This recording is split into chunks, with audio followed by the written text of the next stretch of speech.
Now, it's time for another Dice Tower review with the Game Boy Geek. Hello my friends, it's the Game Boy Geek here.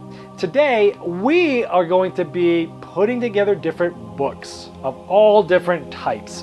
We are monks, and we're trying to get to have the best library. Today we're looking at Biblios Dice.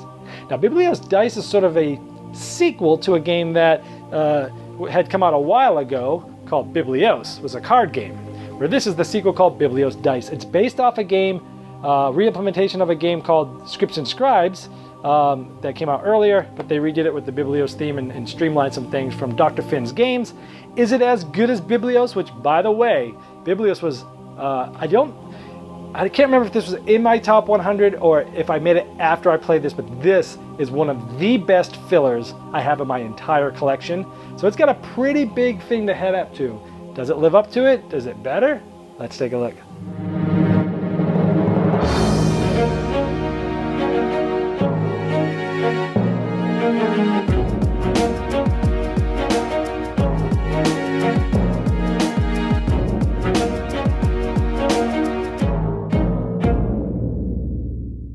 At the beginning of the game, everybody picks their color. That will come with a shield, which they will hide things behind, and some bidding cards of that color.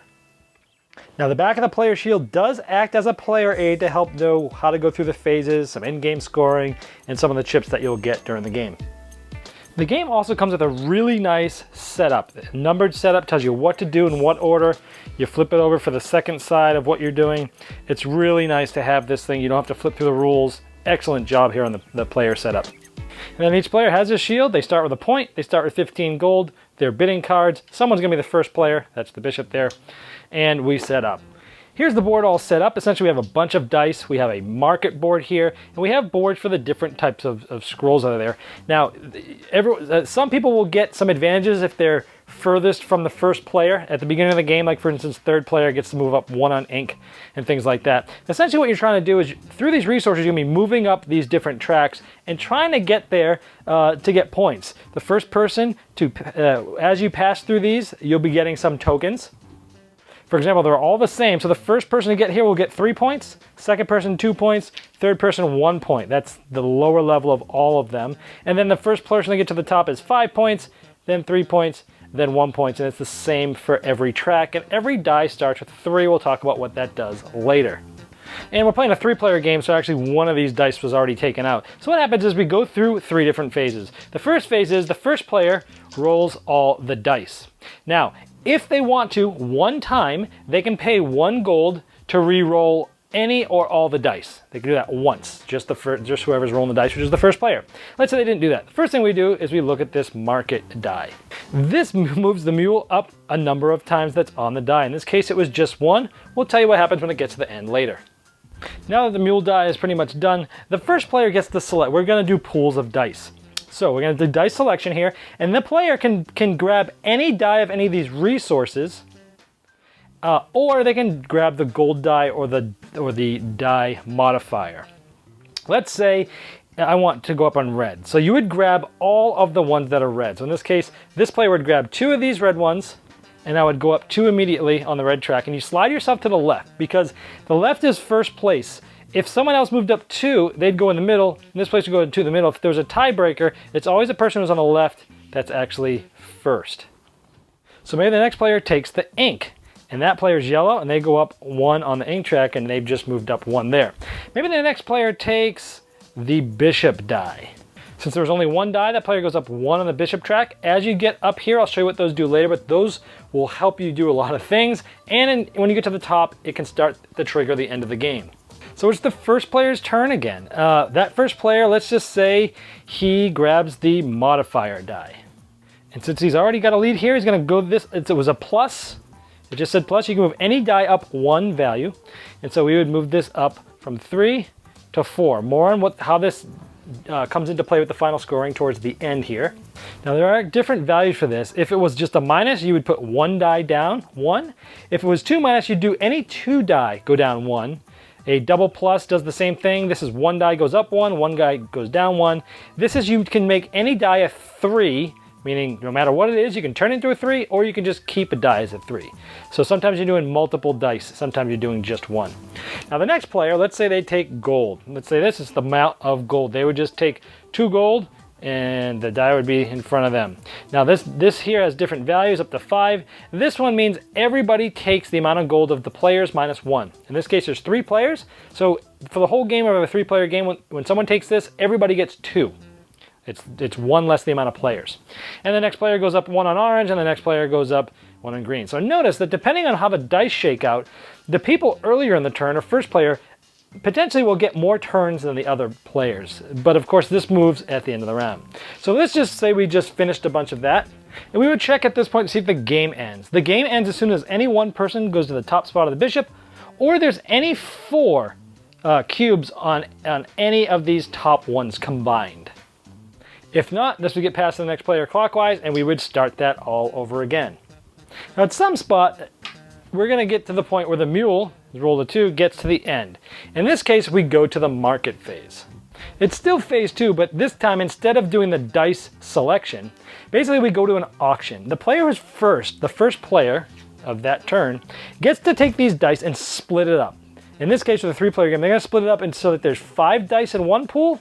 Let's say he goes, I want these 2 on one pool, I want these 2 on one pool, and I want that and these 3 here. They get to split up any way they like, and then we bid. You're going to be bidding for one of these 2 pools. The one who has the most bid is going to pay the full amount and take whichever group they want. Whoever comes in second place is going to pay half of what they bid, round it up, and take the other one. So here's how bidding works. Everyone has these bidding cards that I showed you. If you flip them up, they're all different values. 3, 7, 5, 1, 6, 2, 4, and pass. Everyone is going to put 1 card down, face down. Once everybody has put face down, we flip it up. Then we keep going. Everyone sees what they put down for the first one. Put it face down like that. And we put face up. Ooh, we can see what everyone's doing. And everyone goes face down. Everyone goes face up. And this continues until everybody has passed. Once everybody's passed, whoever has the most, again, gets the pool of their choice. Whoever and pays this amount, 9. Now you cannot pay or bid for more than you have. Remember, you start with 15, so I would have paid 9, and I'd get 1 back. This would go behind my shield. And I would pick the pool, and I would pick this pool and do all of the dice. So I'm the white player, so I would go up 2 in that. I would go up 2 here. And I would get to move 2 dice down 1. So I'd go from 3 to 2 here. And I would go maybe from 3 to 2. Let's just say here. Boom. And then the other player would get these 3 and activate those. If for some reason the gold for everybody is here on the auction round, you would just re-roll it till it comes up with a gold amount, and that's what they would get here. Of course, they would know that while they were bidding. So that's how the bid works. Now, that would be the end of the round. We'd check for game end. Obviously, it's not going to happen. The player who was first that round stays first because they didn't get a real normal round. And then we would basically reset the mule back to the front. This player would keep the first player marker. We'd roll and we'd continue like normal. Now, as you're going up this bishop track, the first person here would get one of these tokens. They do certain things, like you might get 3 gold, or you might get a gold and you can go up 1 on any track. Or you might get 2 points and a gold. And as you go up, they get better and better. Ooh, go up on 3 different tracks. Go up on 2 different tracks and $3, things like that. Now, the other cool thing is as you go up here, it shows you different things. This is 5 for 1. If you've made it to at least this track when the game ends, you can turn in 5 coins for a point. If you made up to here, it's 4 coins for a point. Up here, 3 coins for a point. Up here, 2 coins. So the higher you get up in the bishop track, the better ratio of coins to points you're going to have. Now, at the end of the game, for any place that you are in any of these first 3 things, you cannot compete or actually be thought of as being in first, second, or third place for any of the tracks. You have to at least get to this 4th track where there's no minuses. Now, if you end up here, you're going to get -1, 2, or 3. So these 2 guys would get -3 in this track if the game ended now. This person would get -2. If you get there, you got nothing, but at least you're in place for the lead. Now, let's say this track ended like this. This player got here first. This player got here second because the first is always on the left. First place, second place, 3rd place. Again, if they were right here, they could not be considered 3rd because they haven't gotten until at least to the 4th spot. first place in all tracks doubles the point value of the die. So this player would get 6 points. This player gets what the die is worth. That's 3 points. This player would get half rounded up. So that player would get 2. So it goes 6, 3, and 2 because of that die. But if the die ended up being 6, wow, this player would get 12, 6, and 3. So you can see how the die, if it was a 1, this player is getting 2, 1, and 1. So huge point swings from first place depending on that die, which is why this is so valuable. So again, the game ends as soon as either one person gets to the top of the bishop track, or there's at least 4 cubes in any top spot there. And then we do just what I just showed you here. We score each track like that. We turn in gold for whatever ratio you can turn it in. Whoever has the most points at the end is the winner. Now there is an advanced variant. Everybody gets one of these cards secretly at the beginning of the game, and you keep it behind your shield. And depending on whatever color you get, that's the track that you get an additional 3 bonus points on if you become first in that track. It gives you a little bit of something to focus on starting at the game. There's also a variant to play with 2 players. Now the third player is sort of a non-playing character, but he gets basically a spot on all of the tracks just like you. He doesn't get any gold, he doesn't get a shield. They get rid of his pass card, and these all get shuffled up, his bidding cards, and they get put in a pile. Now before phase 1, there's like a phase 0. Player 1 rolls the die, he rolls 3 dice, and that player, the third player there, gets to move up, in this case 2 inks and 1 green there. And then the phase 1 starts where they would roll all the dice. So essentially he's moving up 3 different resources at the beginning of each round. Now when it comes time to auction, what's going to happen is the computer player there is going to flip up 1 card just like everybody else. And when everybody else puts their second card down, he's going to do the same thing, and then he doesn't put any more. He only does 2. So he's at 7. Now he can win a bid. If he wins, he always takes the higher pool of dice there. If he's in second place, you can pick the first pool, and then he gets whatever's left. Now the second time the auction comes around, he does the same things, but these cards stay here. So these aren't in part of the auction, but you know which cards he's bid.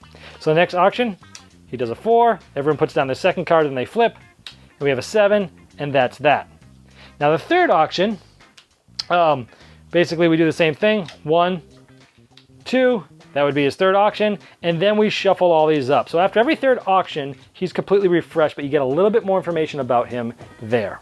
Now just like a normal player though, he's moving up the tracks, he's grabbing tokens, he's getting tokens, he doesn't have gold or anything, but he scores all these tracks and tokens just like any other player, and that's the 2-player variant. There you go, Biblios dice. Well, I know everyone's been asking me as soon as they saw me taking pictures and putting it on Twitter and such, how's Biblios dice? How is it? Is it better than the original?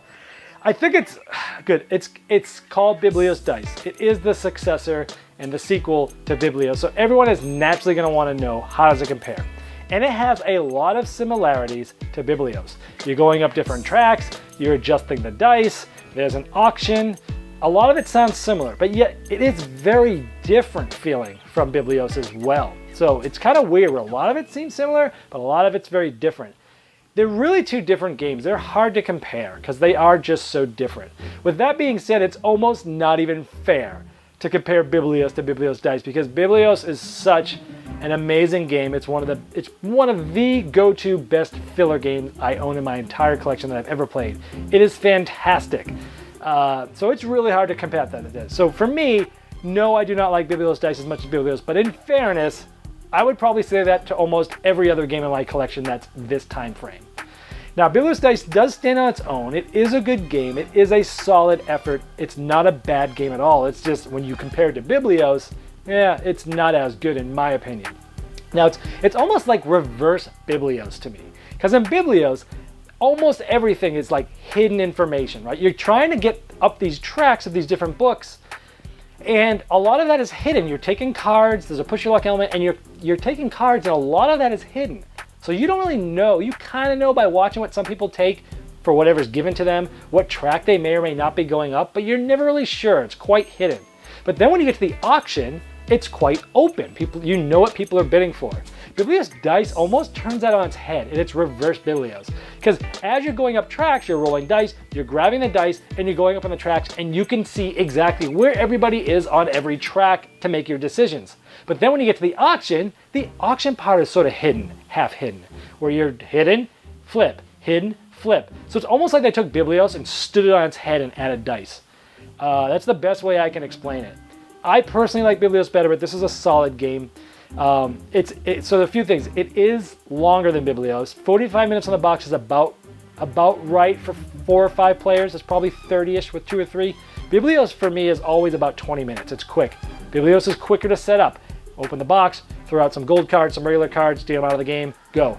This has a decent amount of setup with all the tokens, 5, 3, and 1, and 3, 2, and 1, and everything, and the bishop token. So this one takes good 7 to 9 minutes to set up, where Biblios is like less than 5. I mean, it's less than half the time. But it is a good game. It's solid. If you liked Biblios, definitely worth checking out. It's a good, solid game, but maybe don't have the expectations that's going to beat Biblios, because that game is so amazing. But it does stand on its own. It is solid. It's a good effort by Dr. Finn, and that's Biblios Dice. Thanks so much for watching the Dice Tower videos. Find more great videos and reviews, as well as our top-rated audio podcast at Dicetower.com. You can also find other great shows at DicetowerNetwork.com. I'm Eric Summerer, and you've been watching The Dice Tower. The Dice Tower is sponsored by Cool Stuff Inc., where you can find great games for great prices. Cool stuff in stock. Check them out at CoolStuffInc.com.